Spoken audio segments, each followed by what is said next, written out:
Hey everyone, welcome to my channel. तो ये है क्लास 8 कार्डोवा पब्लिकेशन की बुक, जिसमें हम कर रहे हैं chapter number 8 cell structure and function. और इसका एक पार्ट ऑलरेडी अपलोडेड है चैनल पे। आज हम स्टार्ट करेंगे सेल शेप एंड साइज से, और ये वाला पार्ट भी हमने कवर कर लिया था पिछली वीडियो में। अब हम पढ़ते हैं सेल शेप एंड साइज से। So different organisms have cells of different kind. So different organism की अलग अलग डिफरेंट काइंड्स की सेल्स होती हैं। So cells show variation in terms of their shapes and size. Shape and size of cells are related to the specific functions performed by an organism and not on the size of the organism. So basically जब हम cell की shape और size के बारे में बात कर रहे हैं, तो वो जो है वो किस पे डिपेंड करती है, वो उसके फंक्शन पे डिपेंड करती है कि उस पर्टिकुलर सेल का क्या फंक्शन है, वो क्या फंक्शन परफॉर्म करने वाली है आपकी बॉडी के अंदर। उस पर आपकी सेल का साइज़ डिपेंड करता है, ठीक है, ना कि ऑर्गेनिज्म का क्या साइज़ है उस पर। तो अगर साइज़ छोटा है सेल का, तो इसका मतलब ये है कि उसका फंक्शन कुछ इस तरीके का है जो उस पर्टिकुलर सेल के साइज़ में हो जाएगा। अगर कोई साइज़ जो है सेल का वो काफ़ी बड़ा है, तो दैट मीन्स कि उस सेल का साइज़ जो है वो उसके फंक्शंस के अकॉर्डिंग है, कि उसको इतना इतना फंक्शन परफॉर्म करना है, तो उसके अकॉर्डिंग उसका साइज़ है। Now cell shape. Cells show a great variation in their shape, such as spherical, for example, eggs of many animals. आपने देखा होगा मुर्गी का अंडा स्फेरिकल शेप में होता है। Spindle shape, for example smooth muscles fibre. So spindle shape इस तरीके का होता है। यहाँ पे ना आपको सारी शेप्स गिवन है, ठीक है। तो इलोंगेटेड नर्व सेल, तो नर्व सेल की तरह होता है जैसे ये होती है नर्व सेल। तो एक इस तरीके सेल का भी एक क्या होता है, अंडा होता है। ह्यूमन स्पर्म जो होता है वो इस शेप में होता है, राइट। देन उसके बाद ब्रांच्ड ऑस्टियोसाइट्स के जो होते हैं वो ब्रांच्ड फॉर्म में होते हैं, ठीक है। इस तरीके से ब्रांच्ड आप देख सकते हैं। तो ये क्या होते हैं, ऑस्टियोसाइट्स के होते हैं, ठीक है। Some cells may not have definite shape, that is they have changing shapes. तो कुछ सेल्स ऐसी भी होती हैं जिनकी कोई डेफिनेट शेप नहीं होती, वो अपनी शेप चेंज करती रहती है अकॉर्डिंगली, जैसे कि वाइट ब्लड सेल्स जिनको हम WBCs भी कहते हैं, अमीबा की जो होती हैं वो भी। So the shape of a cells help in its functioning. तो हमने अभी पढ़ा है कि जो शेप है सेल की वो डिपेंड करती है उसका फंक्शन कैसा है। For example a nerve cell is very long and has wire like projections coming out of it. जैसे कि आप देख रहे हैं कि वायर लाइक प्रोजेक्शंस इसकी बॉडी से निकल रहे हैं, और ये इलोंगेटेड होती है, लंबी होती है ना। So these projections help the nerve cells carry messages and send them to all the parts of the body. तो इन nerves का क्या function है, ये जो nerves निकल रही हैं बाहर, long wires जो projections बाहर निकल रहे हैं, इसका function ये होता है कि ये क्या करती हैं, ये नर्व सेल से मैसेज लेती हैं। ये नर्व सेल होती है बेसिकली, इससे क्या करती है, वो मैसेज कैरी करती हैं, और जितनी भी बॉडी पार्ट्स हैं हमारे उसमें उनको उस मैसेज को डिस्ट्रीब्यूट करती हैं, पहुंचाती हैं। Muscle cell expand and contract. Muscle cell जो होती है वो एक्सपैंड करती है, मतलब बढ़ती है, फिर कॉन्ट्रैक्ट होती है, ठीक है। Their long thin shape helps them do this. तो क्योंकि वो लॉन्ग होते हैं, थिन होते हैं, इस वजह से क्या होता है, ये इनका हो पाता है। तो मसल सेल कौन सी है, ये वाली सेल, ठीक है। All the cell components are enclosed in a membrane which provides shape to every plant and animal cell. तो सभी मसल सेल्स जो जितने भी सेल components हैं वो एक मेम्ब्रेन में होते हैं, जो कि एक प्रोवाइडेड शेप होती है उसके अंदर प्रेजेंट होते हैं, और उसी के अकॉर्डिंग वो क्या करते हैं, अपने फंक्शंस को परफॉर्म करते हैं। चाहे वो प्लांट की बॉडी हो, चाहे वो एनिमल की बॉडी हो, चाहे हम वो प्लांट सेल के बारे में बात कर रहे हो, चाहे वो हम एनिमल सेल के बारे में बात कर रहे हों। Next we have cell size. The cells and their organelles are measured by fractions of millimeter. So that means millimeters में हम cell size को क्या करते हैं, मेज़र करते हैं। 1000 of millimeter is called a micron और micrometer μmeter. So basically fractions of micrometer का मतलब ये होता है कि डेसिमल की में है, आफ्टर डेसिमल नंबर्स हैं। सो थाउजेंड्स, जब THS लग जाता है तो हमने पढ़ा है आज तक कि वो आफ्टर डेसिमल प्लेस वैल्यू होती है। सो इसीलिए इसको माइक्रोन या म्यूमीटर भी कहते हैं। यू की फॉर्म में जो होता है ये म्यू कहलाता है, म्यूमीटर। सो 1 माइक्रोन और micrometre is equals to 10⁻³ millimetre. ये इंपॉर्टेंट है, ये याद रखना। Most of the cells are microscopic size area and are not visible to the naked eye. ये हम जानते हैं कि सेल्स जो हैं वो माइक्रोस्कोपिक होती हैं, हम आँखों से नहीं देख सकते हैं। और size of cell varies from small cells of bacteria. तो साइज़ वेरी करता है, बैक्टीरिया का सेल आपको दे रखा है size, very large egg of ostrich भी उन्होंने साइज़ दे रखा है। ठीक है, ये क्वेश्चन पूछा जाता है कि ऑस्ट्रिच का एग का जो साइज़ है वो क्या होता है, क्योंकि ये बर्ड ऐसी होती है जिसका अंडा जो है वो सबसे बड़ा होता है। बैक्टीरिया का साइज़ क्या होता है, ब्लड सेल का साइज़ क्या होता है, ठीक है, रेड ब्लड सेल्स जो कि सबसे छोटे सेल्स होते हैं, एंड द नर्व सेल्स जो कि 100 सेंटीमीटर के होते हैं, जो कि लॉन्गेस्ट सेल्स कहलाते हैं। तो ये भी पूछा जाता है कि स्मॉलेस्ट सेल्स कौन से होते हैं और लॉन्गेस्ट सेल्स कौन से होते हैं और उनकी मेजरमेंट क्या होती है। देन उसके बाद जब हम साइंस पढ़ रहे हैं तो साइंस में एक्सेप्शन सब जगह होते हैं। तो एक एल्गी है, एल्गा जिसे हम कहेंगे एसिटाबुलेरिया, जो कि एक यूनिसेल्युलर ऑर्गेनिज्म है, ठीक है, जो कि जिसकी जो सिंगल सेल की लेंथ है वो है 10 सेंटीमीटर। तो जब हम बात कर रहे हैं मेजरमेंट्स की, तो आपको सारे मेजरमेंट्स याद होने चाहिए क्योंकि ऑलरेडी गिवन है आपकी बुक में, ठीक है, और ये बहुत इंपॉर्टेंट है। The size of cell has no relation with the body size of organism. The cells of very big animal, for example, elephant is not bigger than the cell of a small animal like rat. तो अब size जो है हमने starting से ही पढ़ा है कि वो ऑर्गेनिज्म के साइज़ पर नहीं डिपेंड करता है, सेल का साइज़, वो डिपेंड करता है उसका फंक्शन क्या है। तो अगर हम यहाँ पर एग्जांपल लें एलिफेंट का, तो एलिफेंट का जो साइज़ होता है वो बहुत बड़ा होता है, लेकिन उसका जो सेल का साइज़ होता है वो एक रैट के सेल से भी छोटा होता है, ठीक है। So the size of a cell is related to the function. For example, nerve cells of both rat and elephants are long and branched, which perform same function of transmitting messages. तो यहाँ पर example फिर से उन्होंने rat और elephant का ही दिया है कि भाई सारी चीज़ें फंक्शंस पे डिपेंड करती है कि वो क्या परफॉर्म कर रहे हैं फंक्शन। तो अगर हम नर्व सेल का एग्जाम्पल लें तो नर्व सेल की जो ब्रांचेज होती हैं वो उसका फंक्शन क्या होता है, यही होता है कि वो मैसेजेस को ट्रांसमिट करती हैं। तो ये फंक्शन दोनों में सेम है, एलिफेंट में भी और रैट में भी। Now parts of the cell, cell के कितने पार्ट्स हैं वो हम पढ़ लेते हैं। Cells differ in their shapes and sizes. So cell shape और साइज में डिफ़र करती ही है, ठीक है, कुछ सिमिलैरिटीज़ भी दिखाती है स्ट्रक्चर में। Typical cell consist of 3 parts, cell membrane, cytoplasm and nucleus. तो ये एक टिपिकल सेल मेम्ब्रेन की बात हो रही है, सेल की बात हो रही है। सो सेल मेम्ब्रेन और प्लाज्मा मेम्ब्रेन क्या होता है, every cell is bound by a thin delicate membrane called cell membrane. हर एक सेल के चारों तरफ, मतलब आप ये कह सकते हो एक मेम्ब्रेन प्रेजेंट होती है, उसके अंदर वो सेल होता है, ठीक है, वो एक डेलिकेट मेम्ब्रेन होती है, ठीक है। उसका फंक्शन क्या होता है, वो पोरस होती है, दैट मीन्स वो एंट्री और एग्जिट करा सकती है कुछ सिलेक्टेड सब्सटेंस की, ठीक है। It also prevents the movement of some other substances across it, thus it is called selectively permeable membrane.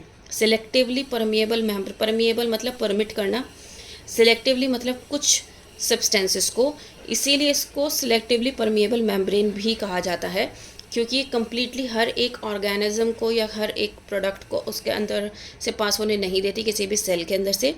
ये बहुत ही चुनिंदा जो उसके फंक्शंस होते हैं उन्हीं को परफॉर्म करने के लिए अंदर एंट्री और एग्जिट का रास्ता दिखाती है, इसीलिए सिलेक्टिवली परमिएबल मेम्ब्रेन कहा जाता है। It provides an outer boundary to the cell and separates cell from one another and also from the surrounding medium. अब ये क्या करती है, ये बाहर की बाउंड्री से भी क्या करती है, बाउंड्री भी देती है सेल को, और जो मतलब एक सेल को दूसरे सेल से अलग करके रखती है, ठीक है। और जो बाहर सेल के बाहर जो भी साइटोप्लाज्म वगैरह प्रेजेंट होता है उससे उसको बिल्कुल अलग करके रखती है, और ये सेल को बचा के रखती है कि इसको कोई इंजरी ना पहुँचे, कोई नुकसान ना पहुँचे उस सेल को। तो ये क्या कर रही है, सेल मेम्ब्रेन कर रही है ये सारे काम। In addition, the plant cell and bacterial cell have an outer wall surrounding the cell membrane. This wall is called cell wall. लेकिन जब हम बात करेंगे प्लांट सेल की या बैक्टीरियल सेल की, उस आउटर वॉल को हम क्या कहते हैं, सेल वॉल कहते हैं, सेल मेम्ब्रेन की जगह। So cell wall in plant cells provide protection against temperature variations, high wind speed and atmospheric moisture. तो यहाँ पर सेल वॉल का क्या फंक्शन होता है प्लांट सेल में, प्लांट सेल में सेल वॉल का फंक्शन होता है कि वो प्रोटेक्शन देती है टेम्परेचर वेरिएशंस, मतलब कि कभी सर्दी हो गई, कभी गर्मी हो गई, एकदम से बरसात हो गई, तो वो सेल के ऊपर जो इफ़ेक्ट पड़ना चाहिए वो नहीं पड़ने देती है, उसको प्रोटेक्शन देती है। बहुत तेज़ हवाएं चलती हैं या फिर एटमॉस्फेयर कम्प्लीटली चेंज हो जाता है एकदम से, तो इन सब चीज़ों में क्या करती है वो सेल को प्रोटेक्ट करके रखती है। तो इस तरीके से क्या कर रही है, सेल वॉल सेल को प्रोटेक्शन दे रही है, ठीक है। तो यहाँ पर ये दो एक्टिविटी गिवन है। एक तो यहाँ पर अनियन पील वाली एक्टिविटी हर स्कूल में कराई जाती है, हम लोगों ने भी स्कूल में की थी। अनियन पील को आपको माइक्रोस्कोप में दिखाया जाएगा, ठीक है, उस पर सेफ्रन डाल कर, और फिर आपको इस तरीके का स्ट्रक्चर दिखेगा, ठीक है। फिर उसके बाद ये वाली है इनर लाइनिंग ऑफ चीक, तो ह्यूमन चीक सेल्स हैं बेसिकली ये। तो ये वाली एक्टिविटी तो शायद ही आपको कराई जाए, लेकिन ये सिर्फ आपको पढ़वाई जा सकती है स्कूल में, क्योंकि लेकिन अनियन पील वाली हमेशा कराई जाती है। Now cytoplasm. साइटोप्लाज्म क्या होता है? Thick jelly like fluid inside the cell bound by a cell membrane.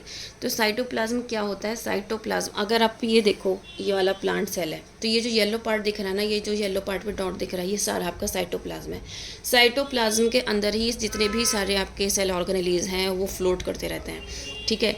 अब जब हम बात कर रहे थे कि हमने सेल के बारे में बात करी कि सेल को वो प्रोटेक्ट करता है, बाहर के फ्लूइड अंदर ना जाए और अंदर का बाहर ना आ जाए, तो वो फ्लूइड हम जो बात कर रहे थे वो साइटोप्लाज्म की बात कर रहे थे। मैंने बीच में वर्ड लिया भी था, नाम भी लिया था इसका, ठीक है।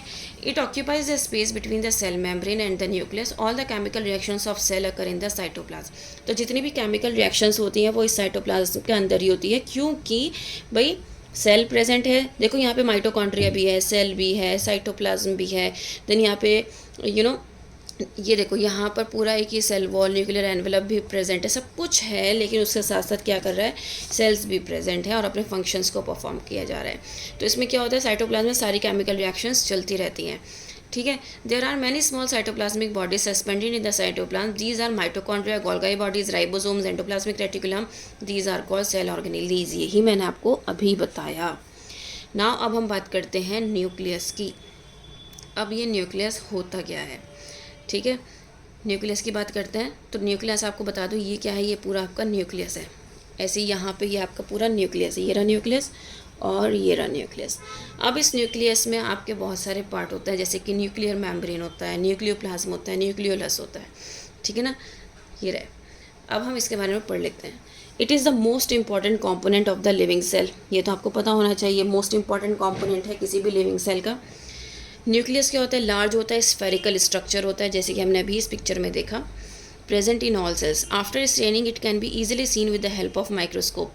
स्टेनिंग हमने पढ़ा था कि स्टेनिंग की जाती है जब भी हम माइक्रोस्कोप में कोई भी चीज़ देखते हैं। उसका रीज़न ये होता है, ट्रांसपेरेंट चीज़ आप कैसे देखोगे, आपको कैसे स्ट्रक्चर दिखाई देगा। तो स्टेनिंग से क्या होता है, उसमें कलर आ जाता है, जिसकी वजह से आप अपने आइज से माइक्रोस्कोप के थ्रू देख सकते हैं, ईजी हो जाता है आपके लिए। In animal cells, nucleus lies at the center of the cell, whereas in plant cells it present at the periphery of the cell due to the presence of large vacuole. The nucleus consists of the following 4 parts. So basically उन्होंने कहा है, जब animal cell की हम बात करेंगे तो animal cell में वो बीच में प्रेजेंट होता है, और प्लांट सेल में वो एक साइड में पेरिफेरी में प्रेजेंट होता है। उसका रीज़न होता है क्योंकि प्लांट सेल में बीच में एक लार्ज वैक्यूल प्रेजेंट होता है प्लांट सेल में। अब इसके 4 पार्ट्स होते हैं, वो पढ़ लेते हैं। सबसे पहला है nuclear membrane. So nucleus is separated from the cytoplasm by a membrane called nuclear membrane. तो न्यूक्लियर मेम्ब्रेन जो न्यूक्लियस है, अब यहाँ पर आप न्यूक्लियर मेम्ब्रेन हम दिखा देते हैं आपको। सो बेसिकली यहाँ पर ये न्यूक्लियस को डिफाइन करता है अलग से। ये देखो, ये जो है ना, ये पूरी न्यूक्लियर मेम्ब्रेन है जो साइटोप्लाज्म से अलग करती है उसको, ठीक है। फिर क्या हो रहा है? This membrane is also porous. ये भी पोरस होती है और ये उन्हीं मटेरियल्स को अंदर आने देती है जिसकी ज़रूरत है, और बाहर उन्हीं मटेरियल्स को जाने देती है जिनकी ज़रूरत है। अननेसेसरी मूवमेंट नहीं होने देती। न्यूक्लियोप्लाज्म। न्यूक्लियोप्लाज्म कौन सा होता है? ये जो इसके अंदर ऑरेंज पर्पल के अंदर ये जो आपको डॉट डॉट्स दिखाई दे रहा है ना, ये पूरा पर्पल पार्ट ही क्या है? आपका न्यूक्लियोप्लाज्म है, जो कि एक डेंस फ्लूइड है, ठीक है। और ये किसमें? न्यूक्लियस में प्रेजेंट होता है। जैसे कि हम साइटोप्लाज्म की बात कर रहे हैं, तो साइटोप्लाज्म भी एक फ्लूइड है जो कि सेल में प्रेजेंट है, प्लांट सेल और एनिमल सेल में। अब हम जो बात कर रहे हैं न्यूक्लियोप्लाज्म की, न्यूक्लियोप्लाज्म भी क्या है? जिसमें प्लाज्म ऐड हो गया ना, प्लाज्म, तो आप समझ जाना वो फ्लूइड है, ठीक है। साइटोप्लाज्म, न्यूक्लियोप्लाज्म, है ना। न्यूक्लियोप्लाज्म कहाँ है? न्यूक्लियस के अंदर प्रेजेंट है, वो भी फ्लूइड है। न्यूक्लियोलस। ये न्यूक्लियस के अंदर एक स्मॉल न्यूक्लियस प्रेजेंट होता है, जिसके अंदर बहुत राइबोन्यूक्लिक एसिड प्रेजेंट होता है, RNA, ठीक है। ये इम्पॉर्टेंट है इसका स्ट्रक्चर। नेक्स्ट पढ़ते हैं हम क्रोमोसोम्स। ये फोर्थ पार्ट है न्यूक्लियस में जो प्रेजेंट होता है। Some fine thread like structure composed of deoxyribonucleic acid DNA are suspended in the nucleoplast, these are called chromatin. थोड़े से क्रोमेटिन भी इसमें प्रेजेंट होते हैं। क्लोरोप्लास्ट, ये रहा क्लोरोप्लास्ट। देन उसके बाद अगर हम यहाँ पर देखें, आपको ऑलमोस्ट सब चीज़ें सेम मिलेंगी, कुछ चीज़ें आपको डिफरेंट मिलेंगी, जैसे कि यहाँ पे भी आपको गोल्गाई बॉडीज़ मिल रही हैं, यहाँ पे भी गोल्गाई बॉडीज़ हैं, ठीक है। एंडोप्लाज्मिक रेटिकुलम यहाँ पे भी प्रेजेंट है, यहाँ पे भी प्रेजेंट है, लेकिन इसमें रफ होता है प्लांट में और इसमें स्मूथ होता है, तो आपको कुछ चीज़ों का डिफरेंस देखना पड़ेगा, ठीक है। फिर उसके बाद अगर हम देखें यहाँ पर, इसमें बताया है कि जो डीएनए है वो यहाँ पे न्यूक्लियोप्लाज्म में प्रेजेंट होता है। न्यूक्लियोप्लाज्म में ये डीएनए है, ये जो आपको दिख रहा है ये सारा डीएनए है जो प्रेजेंट है इसमें, ठीक है।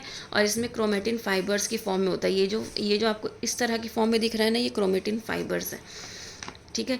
Due to this chromosomes are only visible in dividing cells, this chromosomes carry genes, जिसकी वजह से जब सेल डिवाइड हो रही होती है, एक सेल से दो सेल बन रही होती हैं, तो तभी आप इन फाइबर्स को देख सकते हो, और क्योंकि ये जीन्स को कैरी कर रही होती हैं। तो जीन्स क्या है? जीन्स हमारे जेनेटिक मटेरियल को, जेनेटिक कैरेक्टरिस्टिक्स को पेरेंट्स से ऑफस्प्रिंग में ट्रांसफ़र करने में हेल्प करते हैं। A child receives one copy of each gene from the mother and the another copy of the same gene from the father। जैसे कि आपने बहुत सारे एग्जाम्पल देखे होंगे कि एकदम से हम किसी को देखते हैं, अरे तुम उनकी बेटी हो, है ना, ऐसे एकदम से पहचान लेते हैं ना हमारे रिलेटिव्स। तो उसका रीज़न यही होता है कि वो जीन्स जो हैं वो ट्रांसफ़र होते हैं। Now functions, nucleus controls all metabolic functions activities of the cell. जितनी भी मेटाबॉलिक एक्टिविटीज़ हैं वो सारी वो कंट्रोल करके रखती है। रिस्पॉन्सिबल फॉर पासिंग, ये हमने अभी पढ़ा कि जेनेटिक जो कैरेक्टरिस्टिक्स होती है वो पेरेंट्स से ऑफस्प्रिंग में वो ट्रांसफ़र कर लेती है। जैसे कि हमने कई बार देखा है कि आपकी ब्राउन आइज़ हैं, जस्ट बिकॉज आपके पापा की ब्राउन आइज़ हैं तो आपकी ब्राउन आइज़ हैं। आपके बिल्कुल स्ट्रेट हेयर हैं, जस्ट बिकॉज योर मॉम के स्ट्रेट हेयर हैं, तो इस वजह से आपके स्ट्रेट हेयर। तो ये क्या है? ये सारे जेनेटिक कॉम्बिनेशंस हैं जो आपके पेरेंट्स से आपके अंदर ट्रांसफ़र हुए हैं, ठीक है। तो उसके बाद आपका जो आता है वो आ जाता है सेल ऑर्गेनेलीज़ वाला पार्ट, तो वो हम पढ़ेंगे नेक्स्ट वीडियो में। ये वाला पार्ट हम यहीं तक कंप्लीट करते हैं। उम्मीद करती हूँ इतना आपको बहुत अच्छे से समझ में आया होगा। If yes, please like share and subscribe. That's all, thank you.